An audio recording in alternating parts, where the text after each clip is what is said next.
দেখো আসছি দেখো, এরপরে আমাদের যেটা শুরু করছি লাইন বাই লাইন আমরা শুরু করব। কি দেখলাম আমাদের এটা হচ্ছে শুরু হয়েছে, আমাদের যেটা হচ্ছে loving in truth. Loving in truth sir Philip সিডনির লেখা সনেট নাম্বার 1। মানে একটা তো কবিতার বই লিখেছিলেন, যে কবিতার বইয়ের নামেই দেওয়া হয় এস্টোপেল এন্ড স্টিলা, এবং সেই কবিতার বইয়ের প্রথম যে সনেটটা, সনেট নাম্বার 1, সেটাই কিন্তু তোমাদের সিলেবাসে দেওয়া আছে। প্রথম সনেটটাই দেওয়া আছে, আর প্রথম সনেটের নাম কি? Loving in truth. মানে কবির যে সত্যিকারের ওয়ান সাইডেড লাভের যে ভালোবাসা, সেটাই কিন্তু প্রকাশিত হয়েছে এই কবিতায়, বুঝা গেছে? এবং এই কবিতাটি নাম হচ্ছে লাভিং ইন ট্রুথ। একবার লাইনগুলো গুনে নাও, কতগুলো আছে? 14টা লাইন আছে কিনা? আছে, 14টা লাইন আছে। তো 14টা আমরা কি দেখেছিলাম? Sonnet has a 14 line poem usually written in iambic pentameter. Sonnet হচ্ছে 14 লাইনের কবিতা, সম্ভবত লেখা হয় আইএমবিক পেন্টামিটারে। আর একটা বিষয়বস্তুকে কেন্দ্র করে কিন্তু সনেট লেখা হয়, ঠিক আছে? এইখানে লাভিং ইন ট্রুথ হচ্ছে পেট্রাকচার সনেট বা ইটালিয়ান সনেট। পেট্রাক কিন্তু পেট্রাককে কি বলা হয়? সনেটের জনক বলা হয় পেট্রাক। তাহলে আমরা কি বলি? পেট্রাকান সনেট বা পেট্রাকচান সনেট। উচ্চারণটা আমরা করি দুরকম ভাবে।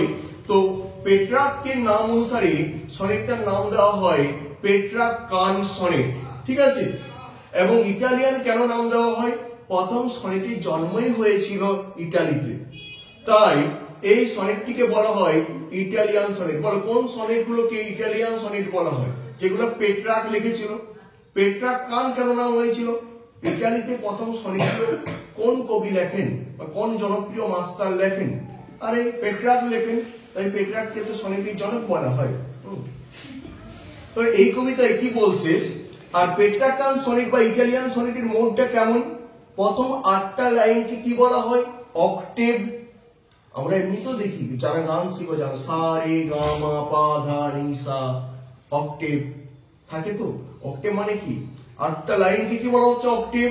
আর শেষে বাকি থাকতে 6টা লাইন, সেটাকে বলা হচ্ছে সেস্টেট। সেস্টেট। আর মাঝের যে গ্যাপটা, গ্যাপ মানে ফাঁকা অংশ থাকবে না, একটা মোচড় পাবো, টান পাবো। হ্যাঁ, মানে কোন একটা বিষয়বস্তু কেন্দ্রিক টান পাবো, আলাদা বিষয়বস্তু কেন্দ্রিক টান পাবো, সেটাকে বলা হচ্ছে ভোল্টা। মানে 8টা আর 6টা লাইনের মাঝখানে যে গ্যাপটা, সেটাকে বলা হচ্ছে ভোল্টা। যে ইনফরমেশনটা আমি মনে হচ্ছে প্রথম দিলাম তোমাদের ভোল্টার ব্যাপারটা, এর আগে হয়তো জানতে না যে অক্টেভ আর সেস্টের মাঝে যে গ্যাপটা, সেটাকে কি বলা হয়। গ্যাপ মানে কোনো ফাঁকা অংশ থাকবে না, অক্টেভটার বিষয়বস্তুটাকে আলাদা করবে আর সেস্টের বিষয়বস্তুটাকে আলাদা করবে, সেটাকেই বলা হচ্ছে ভোল্টা। প্রথম কবিতার লাইনটা যেটা শুরু হয়, কবি বলছে লাভিং ইন ট্রুথ, আমার সত্যিকারের ওয়ান সাইডেড লাভের যে ভালোবাসা, যেটা আমি সত্যিকারের পেনেলপ ডেভারিয়াসকে ভালোবাসতাম, এন্ড ফেন মানে আমি চুপ, ইন ভার্স, ভার্স মানে কবিতায়, মাই লাভ টু শো, আমার সত্যিকারের ওয়ান সাইডেড লাভের ভালোবাসাটা আমি প্রকাশ করতে ইচ্ছুক। কিসের মাধ্যমে প্রকাশ করতে ইচ্ছুক? এই কবিতার মাধ্যমে। আমি তাকে নিয়ে কবিতা লিখতে ইচ্ছুক, মানে আমার ফিলিংসটা কিসের মাধ্যমে প্রকাশ করতে ইচ্ছুক? এই কবিতার মাধ্যমে। বুঝা গেছে প্রথম লাইন? তারপরে বলেছে দ্যাট সি প্রিয় সে ডিয়ার সি, দ্যাট সি সেই সে প্রিয় সে, প্রিয়তমা। দুবার কেন সি কথাটা ব্যবহার করেছে? কারণ সে প্রিয়তমা আমার শুধুমাত্র জান ছিল না, জীবন ছিল না, সে আমার কি ছিল? আমার সব ছিল, যদি বলতে পারো। হ্যাঁ, মানে তাকে, সে কমন সি নয়, সে প্রিয়তমা আমার কম গুরুত্বপূর্ণ মানে আমার ছিল না, যথেষ্ট গুরুত্বপূর্ণ ছিল, এবং তাকে আমি প্রচুর ভালোবাসতাম, দেবীর আসনে বসিয়েছিলাম তাকে। দ্যাট সি সেই সে ডিয়ার সি প্রিয়তমা সে, সে আমার কাছে দেবীর মতো। My take some pleasures of my pain, আমার যন্ত্রণাটা দেখে আমি তাকে ভালোবেসে কাছে পাইনি বা আপন করতে পারিনি, এই ভালোবাসার যন্ত্রণাটা দেখে সে খুবই আনন্দিত হবে। দেখো কবি কি বলতে চেয়েছে? আমার যন্ত্রণা দেখে প্রেমিকা আমার পেনেলপ ডেভারিয়াস আনন্দিত হবে। তুমি কথাটা শুনে অবাক হয়ে যাচ্ছ না যে কারো যন্ত্রণা দেখে কেউ আনন্দ হতে পারে, কিন্তু কেন আনন্দ হতে পারে? দেখবে কোন মেয়ে দেখবে ছেলেটা মেয়েটার জন্য অনেক কিছু করছে, হ্যাঁ মানে কি করছে, লোকের সামনে দেখবে কান ধরে উঠবসও করছে, অনেক সময় করে তো যে রাগ ভাঙানোর জন্য করে, দেখবে বেসিক্যালি দেখা যায় কান ধরে উঠবস করছে। হ্যাঁ এইবারে কি হচ্ছে, এই যে কান ধরে উঠবস করাটা যেমন প্রেস্টিজিয়াসের একটা ব্যাপার থাকে, যত লোকের সামনে আমি কান ধরে উঠবস করছি, কেন করছি? শুধুমাত্র আমার প্রেমিকাকে ভালোবাসি বলেই তবে এই কাজটা করছি, সেই আমার কাছে সব, আমার আত্মসম্মান বোধ ধুলোয় মিশে যাক তাতে কিছু আসে যায় না, আমি কিন্তু আমার প্রেমিকায় সবাই সবার সামনে কান ধরে উঠবস করছে। এইবারে তখন কিন্তু প্রেমিকা তার ওই যন্ত্রণাটা, সেখানে যন্ত্রণা পাচ্ছে মন থেকে ঠিকই, হ্যাঁ যে কান ধরে উঠবস করছে যে প্রেমিক, কিন্তু প্রেমিকা মনে মনে খুব তার মানে ভালো লাগছে, হ্যাঁ আনন্দিত হচ্ছে যে না আমাকে সত্যি ভালোবাসে, না এত তার সম্মান বিসর্জন দিয়ে কান ধরে উঠবস করবে কেন? বুঝতে পারছো ব্যাপারটা কি বলতে চাইলাম? তাহলে কবি যন্ত্রণা যে পেয়েছে বা তাকে না পাওয়ার যে যন্ত্রণা, এই যন্ত্রণাটার কথা যখন জানতে পারবে তার প্রিয়তমা, তখন বলবে, তখন খুবই আনন্দিত হবে যে কোন একজন পুরুষ ছিল যে কিনা আমাকে এতটা ভালোবাসতো। হ্যাঁ তখন স্যার ফিলিপ সিডনির ভালোবাসার কথাটা জানতে পারবে, আর জেনে করে তার কিছুটা হলো আনন্দ হবে, মানে আনন্দিত হবে কিছুটা হলো। তারপর বলছে পিজার্স মাই কজারি, যখন সে আনন্দিত হবে বা যখন সে আনন্দ পাবে কবিতাটা পড়ে, কি বিষয়টা জেনে, যে আমাকে স্যার ফিলিপ সিডনি কতখানি ভালোবাসতো এটা জেনে, ঠিক আছে। আর এই আনন্দটাই কি করবে, কতগুলো কবিতা লিখেছিল বলতো, ওই যে sonnet series estoppel and Stiller, ধরো অনেকগুলো সনেট আছে, তার মধ্যে প্রথম সনেটটা পড়ার পরে যখন আনন্দ পাবে তখন দ্বিতীয় সনেটটাও পড়তে ইচ্ছা হবে, তারপরে সনেটগুলো পড়তেও ইচ্ছা হবে। টোটালি এস্টোপেল এন্ড স্টিলার যে সিরিজের প্রতিটা সনেট আছে, প্রতিটা 14 লাইনের কবিতা আছে, প্রতিটা সনেটে কিন্তু পড়বে, বুঝা গেছে। এবং রিডিং মাইট মেক হার নো, এবং যত পড়বে তত আমার না পাওয়া ভালোবাসার যন্ত্রণার কথা পেনেলোপ ডেভারিয়াস জানতে পারবে। বুঝতে পারছো, যত কবিতাগুলো পড়ে পড়ে যাবে তত সে আমার ভালোবাসার বিষয়ে, যে আমি তাকে কতখানি ভালোবাসতাম এই বিষয়ে জানতে পারবে। তখন বলেছে নলেজ মাইট পিটি উইন, হয়তো নলেজ জ্ঞান might pity win and pretty grace obtain, যখন সে জানবে আমার না পাওয়া ভালোবাসার যন্ত্রণার কথা, তখন কি হবে, তখন আমার মধ্যে পেনেলোপের একটু হলেও করুণা হবে, ছেলেটা আমাকে এতখানি ভালোবাসতো আর নিজের যন্ত্রণায় এতটা ছটফট করছে, তখন তো একটু করুণা হবে। আর করুণাটা কি হবে, কোনো একদিন হয়তো করুণা হতে হতেই ভালোবাসায় পরিণত হবে। সাধক বামা খেপার ব্যাপারটা বলছি। বামা খেপা মা মা মা তারা বলে চিৎকার করতেন, মা তো তাকে একদিন দেখা দিয়েছিলেন। এখানে Astrophel and Stella sir Philip Sidney Penelope ডেভারিয়াসকে সেরকম দেবীর আসনে বসিয়েছিলেন, এবং যখন তাকে তার ভালোবাসা মানে কি বলবো ফিলিংস গুলো কবিতার মাধ্যমে প্রকাশ করেছিলেন, তখন ওই ফিলিংস গুলো দেখে হয়তো ওই যে তারা মায়ের যেমন করুণা হয়েছিল, সাধক বামা খেপার প্রতি দেখা হয়েছিল, মানে দেখা দিয়েছিলেন আর কি, সেরকম হয়তো পেনেলোপও তার কাছে ফিরে আসতে পারে। আর হয়তো পেনেলোপের সাথে স্যার ফিলিপ সিডনি ফিরে আসার পরে হয়তো কোনো একদিন ভালোবাসাও ফল করতে পারে পেনেলোপ, হয়তো পুরনো ভালোবাসাকে হয়তো স্যার ফিলিপ সিডনি আবার ফিরেও পেতে পারে। ঠিক আছে, এটার জন্যই কবিতাটা লেখা, ফিলিংস গুলো জানানো তার প্রেমিকার কাছে কবিতার মাধ্যমে। তারপরে কি বলেছে, তখন কবি একটু ব্যঙ্গাত্মক কথা বলেছে, জানো তো কবি তো তখনকার দিনের কবিরা মক করেছে, তখনকার দিনের কবিদেরকে মক করা হয়েছে কেন বলতো, তখনকার দিনের কবিরা কি করতো, নকল করার চেষ্টা করতো অন্য কবির মানে কি বলবো বইয়ের পাতা থেকে। বলছে I shout fit words to plan the blackest face to O, হ্যাঁ বলছে আমি যখন কবিতা লিখতে বসলাম না, তখন কিছু প্রবলেমের সম্মুখীন হলাম, অসুবিধার সম্মুখীন হলাম। কি, I shout আমি খুঁজছিলাম, fit words আমার হৃদয়ের যে যন্ত্রণা বা ফিলিংসটা প্রকাশ করার জন্য উপযুক্ত কিছু শব্দের সন্ধান করছিলাম। হ্যাঁ, এবং যখন পাইনি, তখন আমার মুখটা হয়ে গিয়েছিল একদম কালোতম মুখ হয়ে গিয়েছিল। মানে কি, আমি খুবই মানে কি হয়ে গিয়েছিলাম, যেটাকে বলা হয় একদমই তোমার কি ওটাকে বলা হচ্ছে depress. I am very depress sir. আমি আমার মুখটা কালো হয়ে গিয়েছিল যখন আমি খুঁজে পাচ্ছিলাম না আমার হৃদয়ের ফিলিংস, সেটা প্রকাশ করতে হবে। এবং প্রকাশ করার জন্য কি করতে হবে, আমাকে তো উপযুক্ত ওয়ার্ডের প্রয়োজন। আমি কি করছিলাম, যখন উপযুক্ত ওয়ার্ড খুঁজে পাচ্ছিলাম না লিখতে বসে, তখন আমার মুখটা কেমন হয়ে গিয়েছিল, কালোতম মুখ হয়ে গিয়েছিল, মানে কালো হয়ে গিয়েছিল। হ্যাঁ, এবং আমি ভেরি ডিপ্রেস হয়ে পড়েছিলাম। হ্যাঁ, আমার মন খারাপ হয়ে গিয়েছিল পুরো। আর মন খারাপ বলেই তো জানো, মুখ তো ডিপ্রেস হয়ে গেলেই তো মুখ কালো হয়ে যায়, মানে আমরা বোঝা যায় মুখ দেখলে। Studying invention fine her wish to entertain. হ্যাঁ, আমি প্রথমে পড়াশোনা করতে বসলাম, জানো তো, বিভিন্ন ওই যারা মানে প্রেম সম্পর্কীয় কবিতা লিখতো তাদের বইগুলো পড়তে শুরু করলাম। দেখি যদি আমার মনের ফিলিংস এর মতো উপযুক্ত ওয়ার্ড যদি খুঁজে পাই, তো আমরা পড়াশোনা শুরু করলাম। যদি তাকে একটু এন্টারটেইন করতে পারি, কাকে এন্টারটেইন করতে পারি, পেনেলোপ ডেভারিয়াসকে যদি একটু এন্টারটেইন করা যায় আমার ফিলিংস গুলো প্রকাশ করে উপযুক্ত ওয়ার্ডের সাহায্যে। তারপরে কি বলেছে, of other often turning other leaves to see if things would flow. আমি অন্যান্য কবিদের পাতাগুলো উল্টেছিলাম, পাতাগুলো মানে কি বইয়ের পাতাগুলো উল্টেছিলাম, যদি কিছু উপযুক্ত ওয়ার্ড খুঁজে পাই, যদি আমার ওই মাথায় একটু ফ্লো, ফ্লো মানে কি স্বতঃস্ফূর্ত। হ্যাঁ, some fresh and faithful showers upon my sunburn brain. আমার ব্রেনটা হয়ে গিয়েছিল কেমন, আগুনে পুড়ে যাওয়া। আরে খরা যখন হয় মাটি কেমন হয়ে যায়, ফেটে ফেটে যায় কিনা, মাটিকে দেখেছো যখন খরা হয় গ্রীষ্মকালের দিনে রোদে মাটিগুলো কি হয়ে যায়, ফেটে ফেটে যায় কিনা। সেই জমিতে যদি ফসল উৎপাদন করো, ফসল কি হবে, হবে না।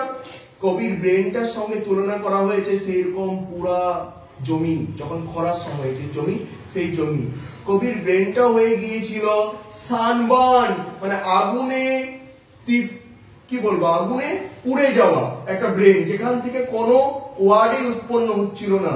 কবি চাইছিল অন্যান্য কবিদের বইয়ের পাতাগুলো থেকে যদি তার মাথায় একটুকু বৃষ্টিপাত নেমে আসে, বৃষ্টিপাত যদি ওই মাটি নেমে এলে কি হয়, বৃষ্টিপাত আসার পরে তো ওই মাটিতে ফসল উৎপাদিত হয়, ফসল লাগাবার পরে। সেই রকম বলেছে আমারও মাথায় যদি অন্যান্য কবিদের বই থেকে যদি আমি ওয়ার্ড খুঁজে পাই, আমার মাথা হয়তো ফ্লো হতে পারে কিছুটা বৃষ্টিপাত, কারণ আমার মাথার ব্রেনটা হয়ে গেছে এখন কি সানবার্নের মতো, আগুনে পুরো ব্রেনের মতো হয়ে গেছে।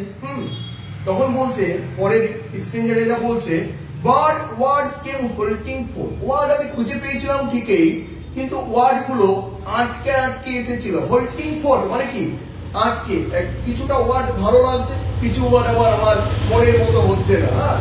Wanting invention stay.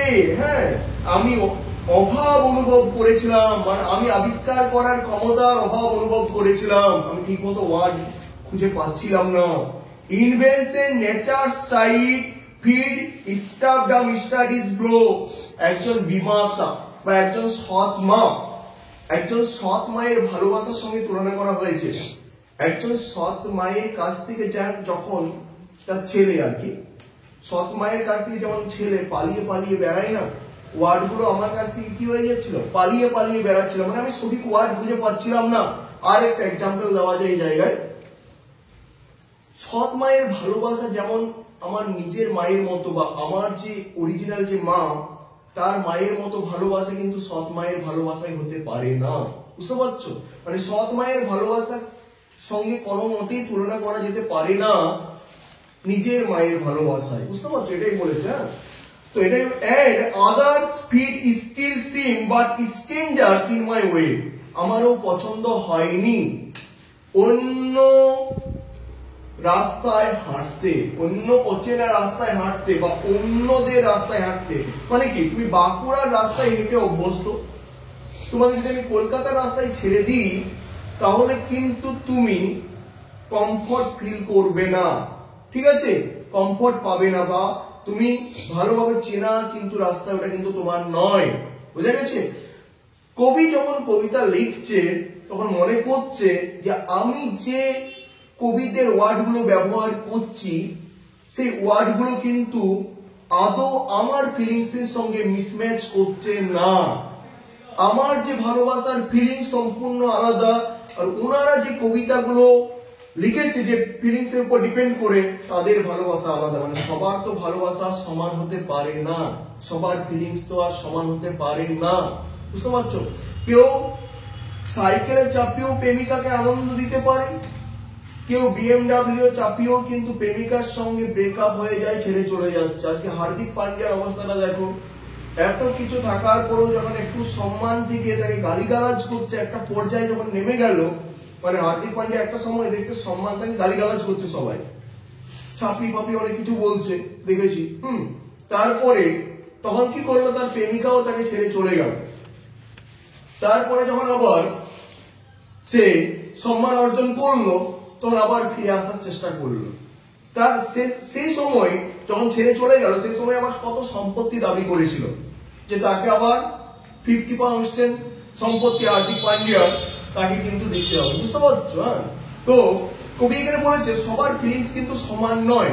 বিভিন্ন জন প্রেমিকের বিভিন্ন ধরনের ফিলিংস এর উপর তারা ভালোবাসা প্রকাশ করে, ঠিক আছে? সবার ফিলিংস কিন্তু সমান নয়। এখানে কিন্তু একটা মক করেছে, বলতো স্যার ফিলিপ সিডনি এতগুলো কবিতা লিখেছে, তার কি কবিতা লেখার ট্যালেন্ট ছিল না? না, ছিল, কিন্তু মক করেছে তখনকার সময়ে, স্যার ফিলিপ সিডনির সময়ে যারা কবিরা ছিল বেসিক্যালি তারা কি করতো, অন্যের কবিতা থেকে নকল করে কবিতা লেখার চেষ্টা করতো। কবি এখানে শিক্ষা দিতে চেয়েছে তুমি যাই করো না কেন, নকল করে অন্তত কবি হতে পারবে না।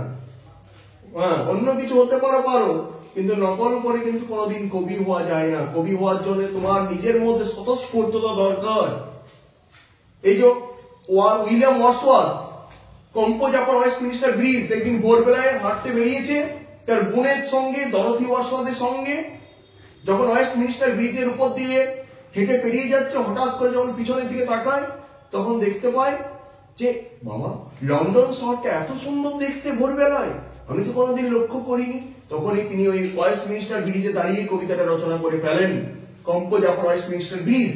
তো এখানে দেখো কি বলেছে, বলছে তাদের রাস্তায় হাঁটতে আমার কিন্তু পছন্দ হয়নি, বা অচেনা পথে হাঁটতে আমার পছন্দ হয়নি। কেন পছন্দ হয়নি? কারণ সেই সমস্ত কবিদের হৃদয়ের ফিলিংস আলাদা, ভালোবাসার হৃদয়ের ফিলিংস আলাদা, আমার হৃদয়ের ফিলিংস আলাদা। তাই আমি তাদের কবিতার ওয়ার্ডগুলো বা লাইনগুলো নিতে পছন্দ করছিলাম না, আর নিতে চাইছিলাম না।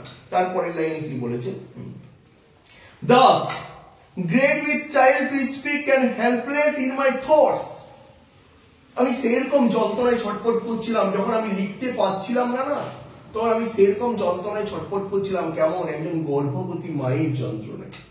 একজন গর্ভবতী মা যখন সন্তান জন্ম দেওয়ার জন্য, মানে সে চেষ্টা করে যত তাড়াতাড়ি ডেলিভার করার সন্তানটাকে, ঠিক আছে, পেট থেকে বের করে দেওয়া, কিন্তু যতক্ষণ না তার সময় হচ্ছে ততক্ষণ কিন্তু সন্তানটাকে জন্ম দিতে পারে না গর্ভবতী মা। সেরকম ওয়ার্ডের অভাবে বা ফিলিংস এর অভাবে, বা কি বলবো এখানে, উপযুক্ত ওয়ার্ডের অভাবে লেখক সেই গর্ভবতী মায়ের মতো যন্ত্রণায় ছটফট করছিল। লেখক চাইছিল কবিতাটা লিখে করে তার হৃদয়ের যে ফিলিংস, কবিতাটা লিখে করে সে নিজে একটু হালকা হতে চেয়েছিল। ঠিক আছে, একটা গর্ভবতী মা যেমন সন্তান জন্ম দেওয়ার পর হালকা হয়, হ্যাঁ, একটু স্বস্তি অনুভব করে, সেরকম কবিও চাইছিল যে তার হৃদয়ের যে ফিলিংস পরিপূর্ণ হয়ে আছে গর্ভবতী মায়ের মতো, সেই ফিলিংস গুলোকে বের করে দিয়ে কবিতার মাধ্যমে সেও একটু হালকা হতে চেয়েছিল। লাস্ট দু লাইন কি বলেছে, biting my truant pen, beating myself for spite. আমি নিজেকে প্রহার করছিলাম, হ্যাঁ, নিজেকে আমি আমার দুষ্টু কলমটিকে কামড়েছিলাম। কলম কোনোদিন দুষ্টু হয় কি? না। আর এই কলমটা আমি লিখতে পারছিলাম না, কলমটা দিয়ে কোনো ওয়ার্ড আমার মাইন্ডে আসছিল না, কোনো ওয়ার্ড আমার ফিলিংস এর মতো, তখন আমি কলমটিকে কামড়েছিলাম। এখানে একটা ফিগার অফ স্পিচ ইউজ করা হয়েছে, রিটোরিক্যাল ফিগার, যেটাকে বলা হয় ট্রান্সপার্ট এপিথেট। এই চেয়ারটাকে বললাম ইন্টেলিজেন্ট চেয়ার। চেয়ারটা কি ইন্টেলিজেন্ট আদৌ? চেয়ার কি বুদ্ধিমান হতে পারে? না। চেয়ারে যে মানুষটা বসে আছে সে ইন্টেলিজেন্ট। ওয়ে, তারপরে আছে লেজি ওয়ে, মানে কি অলস পথ। আর পথটা কি অলস না, পথের মধ্যে যে মানুষগুলো হেঁটে হেঁটে আসছে তারা অলস। এটাকে বলা হয় একটা ফিগার অফ স্পিচ আছে, রিটোরিক্যাল ফিগার, যেটার নাম হচ্ছে ট্রান্সফার এপিথেট। ঠিক আছে, এখানে কলমটিকে দুষ্টু বলা হয়েছে। দুষ্টু কাকে বলি? একটা ছোট বাচ্চা শিশু যে কিনা কোনো কথা শুনতে চায় না, চারিদিকে ছুটে বেড়ায়। আমি আমার দুষ্টু কলমটিকে কামড়েছিলাম এবং আমি নিজেকেই প্রহার করেছিলাম, নিজেকে আঘাত করেছিলাম। তখন সেই দুঃখ দেখে আমার সামনে আমার কবিতার দেবী আবির্ভূত হলেন। ফুল সেড মাই মিউজ, মিউজ হচ্ছে কবিতার দেবী। আমার সামনে আমার যন্ত্রণাটা দেখে আমার সামনে কি আবির্ভূত হলেন? কবিতার দেবী। মিউজ তুমি আমার দিকে তাকিয়ে বললেন, বোকা তুই কি করছিস এটা? লুক ইন দাই হার্ট, এন্ড রাইট। তোমার নিজের হৃদয়ে কত জমানো যন্ত্রণা আছে, আর তুমি অন্যের বইয়ের পাতা উল্টে কবিতা লেখার চেষ্টা করছো। তুমি নিজের মনের ভিতরে যে যন্ত্রণাগুলো, সেই যন্ত্রণাগুলো থেকেই তুমি ওয়ার্ড লিখতে শুরু করো। তোমার ভিতরের ফিলিংস গুলোই তুমি কবিতায় প্রকাশ করো। অন্য কবিদের ফিলিংস দেখে কবিতা লিখে, তুমি কবিতা লিখলে পেনেলোপ ডেমারিয়াস কিছুতেই তোমাকে পছন্দ করবে না, বা তোমার যে লাভ আজকে সাকসেসফুল হবে কোনোদিন, সেটা কিছুতেই হবে না। তাহলে কি হয়, তুমি নিজের হৃদয়ের ফিলিংস থেকে কবিতা লেখো এবং লেখার পরে প্রকাশ করো কবিতার মাধ্যমে, তবেই তুমি কিন্তু হয়তো পেনেলোপ ডেমারিয়াস সেই যন্ত্রণা দেখে, তোমার নিজের হৃদয়ের ফিলিংসের যন্ত্রণা দেখে হয়তো আনন্দিত হবে এবং তোমার কাছে ফিরে আসবে হয়তো কোনোদিন। এটা একটা আশা প্রকাশ করেছে। তাহলে শেষে দেখলাম মিউজ কবিতার দেবী আবির্ভূত হলেন আর কবিকে শিক্ষা দিলেন যে তুমি যাই করো তোমার হৃদয়ের ফিলিংস প্রকাশ করবে অন্যের ফিলিংস থেকে, নিজের হৃদয়ের ফিলিংস নিজের ফিলিংস থেকেই প্রকাশ করো না কেন। এবং সেটাই যদি তোমার হৃদয়ে যা ফিলিংস আছে সেটা যদি ভালো লাগে পেনেলোপ ফিরে আসবে, খারাপ লাগলে হয়তো আসবে না। তোমার নিজের হৃদয়ের ফিলিংসে প্রকাশ করো। এই ছিল আমাদের কবিতা।